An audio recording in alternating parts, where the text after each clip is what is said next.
Good Well, evening. and good evening. Yeah, we just jumped right over. I have no idea what you guys are seeing, but my computer is choking tonight. It's having a real tough time.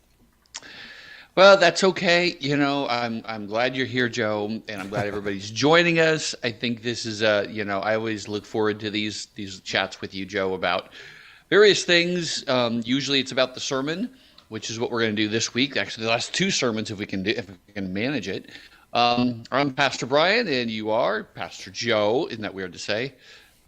It's not, I don't know if it's weird for you to say, it's weird for me to hear. That's what I meant.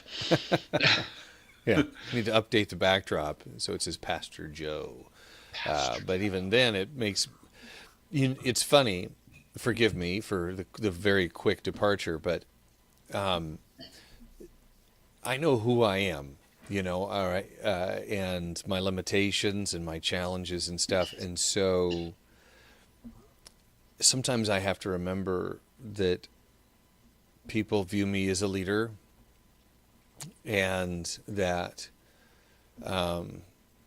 it's not that I don't take myself seriously. It's that, I mean, there's a lot of responsibility there.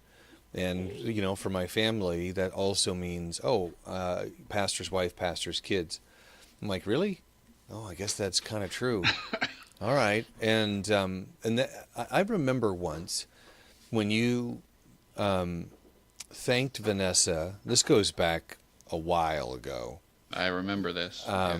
Yeah, you thanked her for allowing me to lead worship for youth group, and that was really striking to her because I never thanked her, so I also got in trouble for that. But Well, I I thank her again if she gets to hear this. Thank you, Vanessa, for all the, because it's a family issue. It's a family giving. It's not just you. Because you couldn't do what you do without her. no, No way. no, So, yeah. And I couldn't do it without my wife and my kids and you and so many other people in my life. So I thank you all. So there you go. this is good. Well, okay, let's if we want to jump in. You were talking about do we want to cover both sermons? The one that obviously is sticking out to me most right This is the now last one. is the most recent one, Green-Eyed Monster. So, but why don't we do our quick elevator speech and go in because I know that I could meander Yeah. for hours Yeah. on these. Yeah. Well, we're doing a love series, and the biggest thing I've said so far is, and I've changed the title, and we need to probably have Jesse go back and re-edit the titles of the sermons and stuff to loving mean people, because that's kind of the point of that not John, Paul has in 1 Corinthians 13. So we need to love people when they're at their worst, when they're not lovable, and that's when love really shines.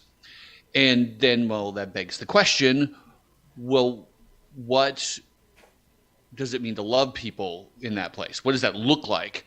And Paul starts listing some things. And the first two was patient and kind, which has to do with instead of immediately responding with like righteous anger when someone sins against you or offends you or hurts you, you delay a little bit, either to let God have his chance to do it. Maybe they repent, maybe you realize you're wrong. But either way, it's a delay, it's a wait. You're not being a doormat, you're just waiting a little bit. And then meanwhile, you are kind. That is, you do good to them. You work to alleviate their distresses. You want to make them happy. You want to give them what they need, what they want. Doesn't always mean that you give them what they want, because maybe what they want isn't good for them. But that's the point: is that you give and you try to bless them. That was 2 weeks ago. This week, then we switched a little bit to envy, and the title of the sermon this last week was The Hidden Monster. And it's hidden, envy is hidden because we often don't think about it. We don't even really realize that we're doing it. It's one of those sins, especially in our culture, that we have forgotten it's a sin, really. But what envy is in contrast to, let's say, Jealousy. jealousy, Yeah. which we often confuse and use those as synonyms, but they're not actually, is jealousy is I'm upset because someone is trying to take something that belongs to me. It's mine and they're threatening it. Envy is, I want what you have. It's trying to take something that doesn't belong to you. And it can be as benign or as little as just selfish ambition, or it can go all the way to murder. And if I can't have it, I'll destroy you or destroy it.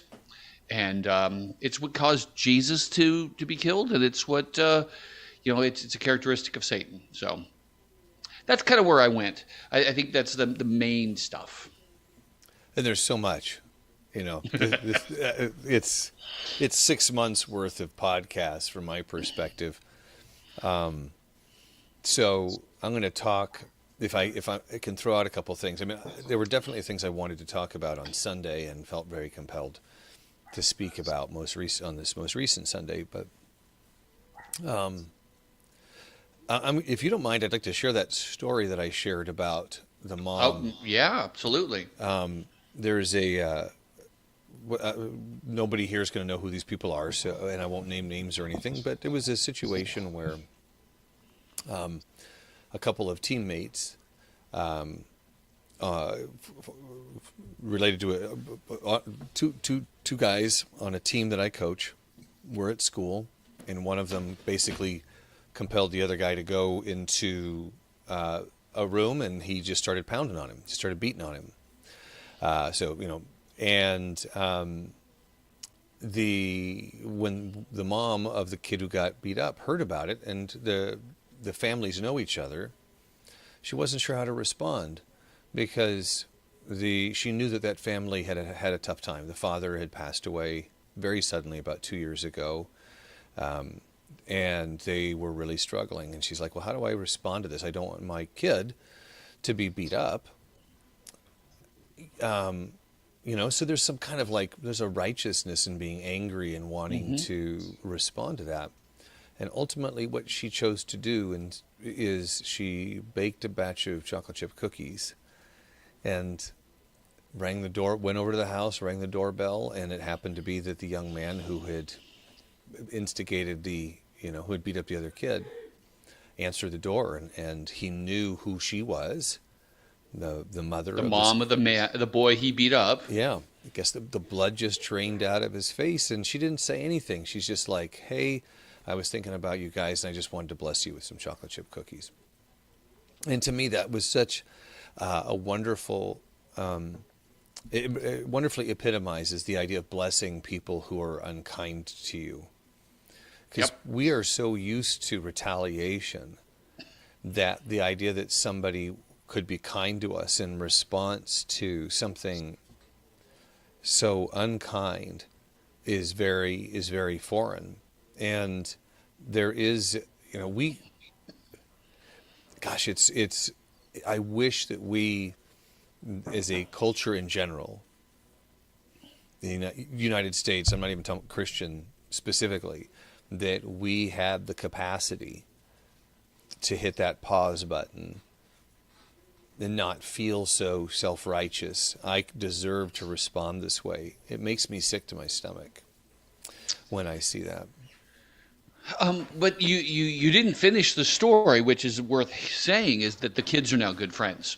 Yeah. And it highlights that if you respond to sin, bad things happening to you, by patience and then kindness, baking the cookies and not getting the kid in trouble and wanting him whatever, then it actually leads to repentance and to a restoration of relationship, which is what God does. He's patient with us, so that we'll repent. And you're right. It's sad. On the other hand, that the nation isn't like this. What my thought about with that, though, is, but it's not surprising as America walks away from God, walks away from Christianity, generally speaking, this is what's going to happen as people become less like Jesus. But it works. You don't have to be a believer to have that. If you love like this, these are the response. Because this is how the world works. It works better if you love like this. Yeah, and I want to also acknowledge that what you just said is there are people who are good and know how to treat people kindly that don't know Christ, but just Oh innately yeah. do that. And I think that's Christ working in their life, whether they know it or not. And there are people who present themselves to be Christ followers who are not following Christ Oh, as well. absolutely. And Don't you think a lot of the problems of how the non-Christians respond to Christians is that we don't actually love? oh yeah, I to mean, can me, you yeah, imagine if we acted like this? Oh, it'd be amazing. But we don't. yeah. Well, and I hope I pray about this. This is one of the things I pray about a lot, I suppose, is that we see ourselves accurately enough to recognize where we should and could do better without feeling defensive about it. To go, you know what, I can do better. I should do better. That wasn't right. And I think as a congregation, and I'm not trying to pat us on the back too much, but I mean, it's been 9 years, I think. Yeah. The growth of individuals, the heart of our congregation has changed remarkably in 9 years. We're much kinder. Yeah. We really are. We're a pretty kind congregation at this point. I don't think we were as much when I got there. Yeah, I agree. Yeah. Without getting into And then, much. Yeah. yeah, and I love all the people who've ever been in our church, and just different. These people have grown, and it's a wonderful thing. Yeah. But yeah, kindness it's an amazing thing. And one of the things I communicated was, again, you're not a doormat. Sometimes the kindest thing you can do is to point out someone's sin, but that has to be your motivation.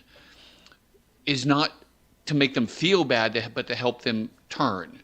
Because sometimes you do need to do that. But I don't think it's as often as we think. Yeah. And two, if they don't repent, we got to remember that God will balance the scales. I don't have to be the one that brings justice. It Yeah. says, do justly, but love mercy. Like 5:3 or something like that? Yeah. That's Do something justly. Yes.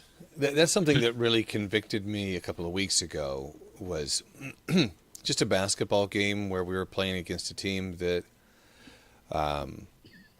they were unkind. They were very physical. I don't know. I don't have as a parent when you're watching a sporting event and you're like, this ain't Been right. there, Joe. Yeah, I know. And I've seen it. This isn't right. Youth sports are vicious. And here I am as a coach going, I have it within my power to call to these young men to retaliate in some fashion. And, that goes through my head because I'm really sensitive to bullying, because I was bullied a lot. And so when I see that stuff, I'm like, here's what my dad had said, when somebody bullies you, he's just like, all you got to do is punch him hard in the nose once. Basically, sometimes you've got to stand up for yourself. And so that bleeds over into like, you see all these times. I mentioned a little bit this on Sunday when you're feeling weak, you want to strike out somehow to demonstrate that you're not weak. But it very seldom leaves you with any feeling of peace or satisfaction. It's just, to me, it made me feel more weak. Like, I think that's something maybe we struggle a lot with because you mentioned, let's not be a doormat, right? That somehow if we don't respond, that we are weak. Yet it takes so much strength to push the pause button and say, I'm going to just set this down for a little bit. Because when you know that you have the power to retaliate in some way, and you elect not to, there's a lot of courage in my mind to elect to do that. Yeah, in my mind, there's two different extremes with this. One is the the man or the woman who verbally lashes out instantly, either on Facebook or just with a vicious tongue, or physically does that. And for that, the message is, you need to just take a deep breath, and just wait, till you emotionally calm down and you can maybe think more rationally. Yeah. And then there's the other side of it. And I know some people who, on the other hand, they could hear this and say, oh, I'm just going to be, they're just going to keep being mean to me and I need to be nice back. That's it. Like, no, that's not quite it either. It's in between there. And sometimes you do need, and this is where, because I talked, going back to a couple months ago or a month ago, about wisdom of, I'm giving you some principles, but how do you actually live that out? Ooh, that's tough.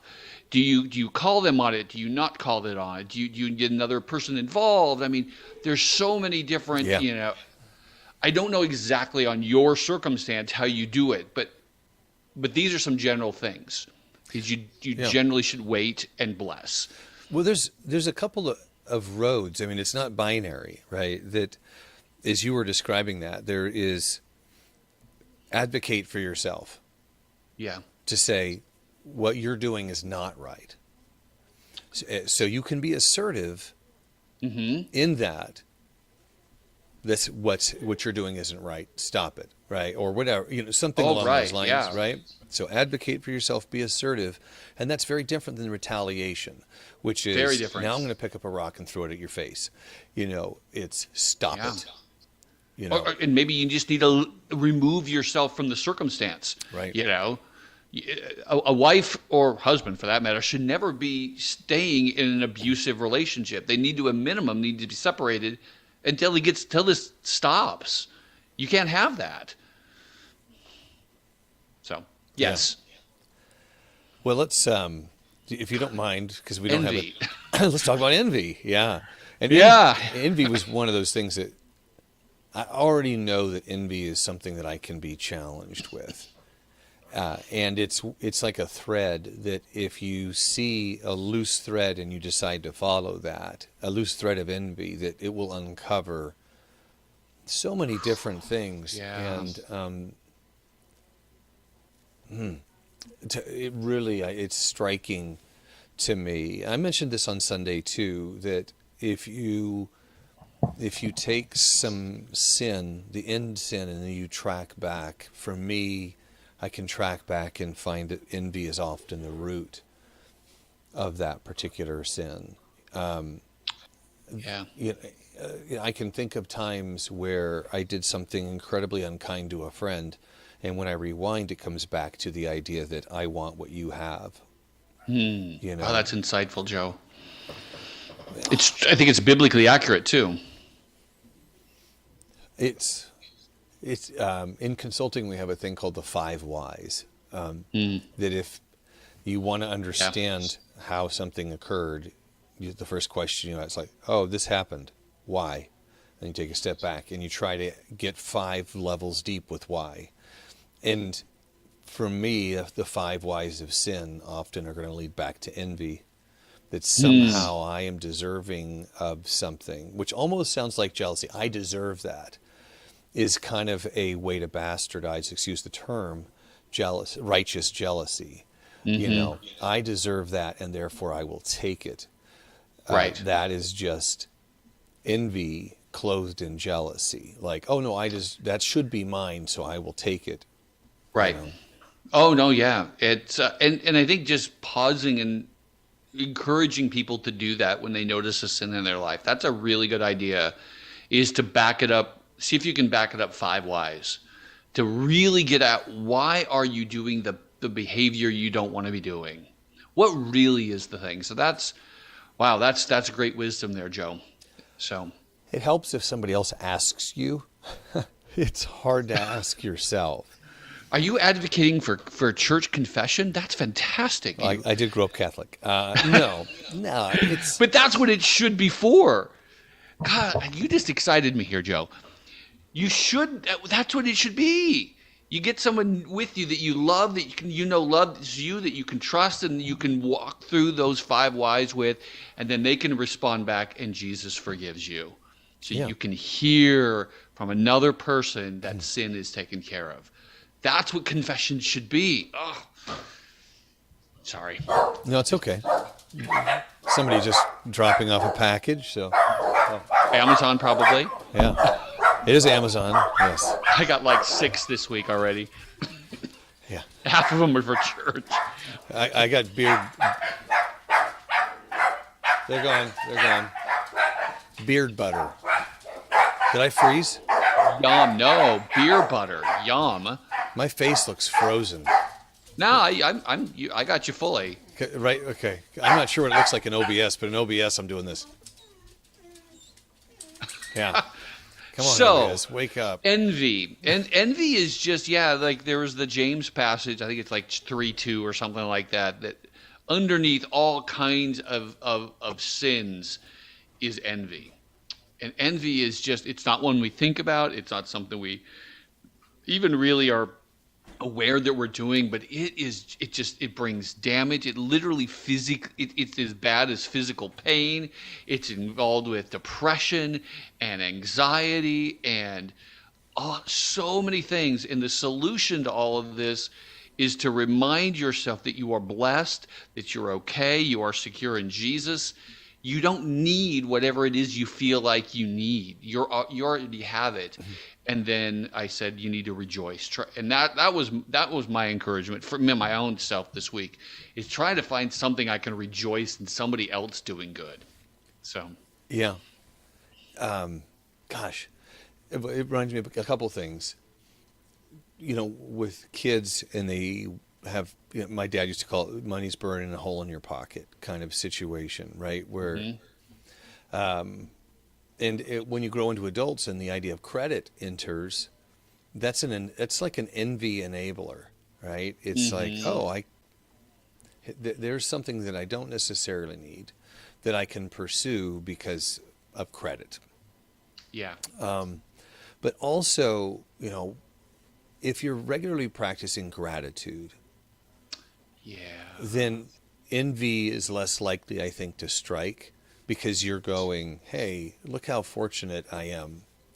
And the backdrop of our current international challenges right now, you know, helps to put things in maybe proper context. You know, there's a lot of things that we can gripe about that come out of entitlement and privilege, which I think is all those come out of envy as well. And if your posture is one of gratitude, then I think you're just less likely to go, well, Yeah. why don't I have a brand new car? You know, why did my neighbor get the really cool LED lights around their house? Why don't I buy those? Well, I don't need them. Because you're not happy in your own self. But gratitude will help you with that. Because we miss, don't you think, so many blessings in our lives. We just don't see them. And so we don't give thanks. And so we're not happy. Yeah. I've actually started a little gratitude practice when I wake up at 2 or 3 in the morning, which is... Oh, good. When I have an app on my phone. Oh, good. Well, when my brain starts to go, here's all the things you're doing wrong, here's all the things you're not getting done, here's all the things that you should feel stressed out about. And my brain longs to do that. I mean, it's like, oh, please. It just gravitates. I'm like, okay, but let's stop and go. First of all, you deserve peace. You deserve rest. You will be better for the people around you if you allow yourself to embrace peace and rest. And then to also go, gosh, what are the things that I'm really grateful for? And just allow that to kind of explore that, and then I'm asleep. Oh, man, yeah. That's fantastic. That's fantastic. Especially for those people struggle in the middle of the night who wake up or they're struggling to go to sleep, to just soak in all the goodness that's in your life. And that you do deserve peace and you do deserve rest. And it's okay. Yeah. Yeah. What a good way to end this, Joe. All right. Well, you're giving me so much credit tonight, and that's very Well, generous of you. well, Yeah, like I tell the every boys once at in a while, right? basketball practice, even a broken clock is right twice a day. Which they don't understand because they. And I explain it, and they go, "Okay, boomer." Especially the people who don't know how to read analog clocks, and there That's are right. people out there they have no idea, they don't know, so they don't Yeah. they don't know the reference. So yeah, oh, we're old, Joe. Not yet. Don't lay that on me. We're not there yet. No, you're younger than me, so not quite. You still got a couple more years. We got a few more years. We got quite a few more years. Okay, okay. Well, thanks for joining us tonight. And Todd, Sunday we're going to be talking, continuing on this topic of love and how to love mean people. And yeah, I'm excited this one is too, because it's going to be dealing with kind of some of the core issues of how we're not loving. So we'll be talking about that on Sunday. If we can pray for you, if you have any questions, let me know, and I'd be happy to do that. If there's anything else we can do for you, let us know. Thanks for joining us. Have a good night, folks. Take care. Take care.